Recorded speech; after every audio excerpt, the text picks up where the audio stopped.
بسم الله، اهلا وسهلا بكم بناتي. اليوم راح نقدم طبق جزائري تقليدي، الكسكس. في تفوير الطعام نغسلوه،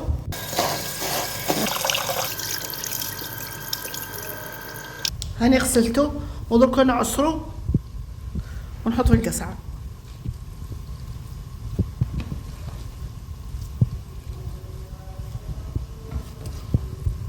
بعد ما عصرته دوكا راني نفتح فيه نخليه ينشف، وبعد كي ينشف نفتحه بالزيت. بسم الله، هاو نشوف الطعام، هاو نشوف الطعام.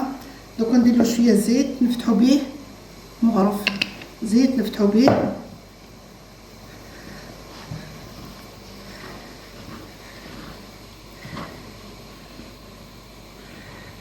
نفتحو مليح بالمغرف هذيك تاع الزيت. هاني ما نكوبيلكمش الفيديو باش نفتحو مليح قدامكم باش تتعلموا مليح. هذه على طريقتي التقليديه تاع زمان.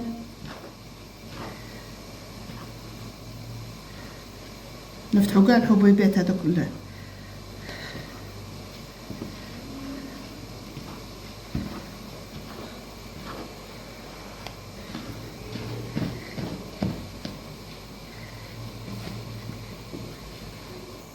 نعمرو في الكسكاس ونديرو في القدريفور فورا الاولى، ونكيل الماء.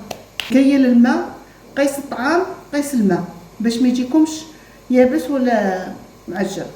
هاو بعد ما فار الفوره الاولى نحطو في القصعه ونبدا نشمخ.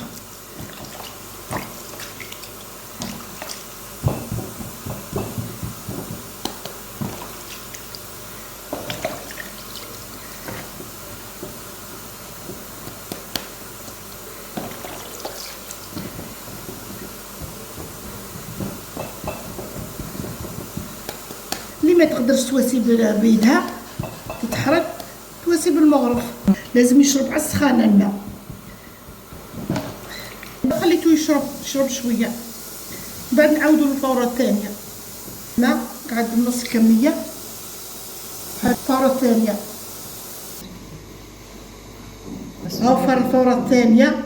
دوك ندير الملح مغرف، نرش بالماء بشويه.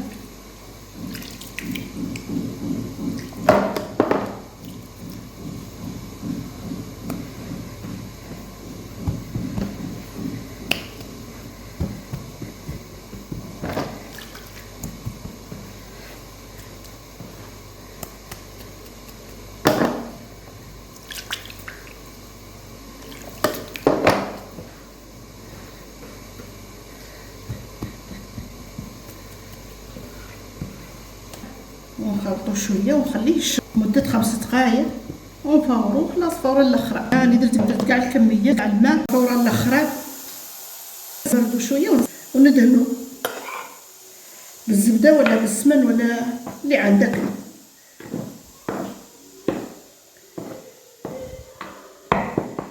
نديرو مغرف كبيره تاع الزبده.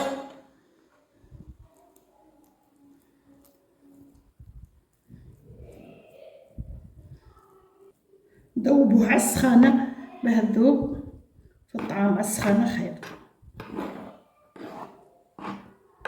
طعام فران فلفل به. التزمي بالكميه تاع الماء فقط باه يجيك الطعام زين ويجيك مش مفتوح، ما يجيك يابس. هاني نخلط فيه، نخلط في الزبده باش تدخل كاع في الطعام يتسمق مليح. ونتلاقاو في التقديم. هاني وجدت الطعام، هاولي بعد ما طاب. هاي طاب اللحم، طابت المرقه، طاب كلش. راح ساقي هنايا.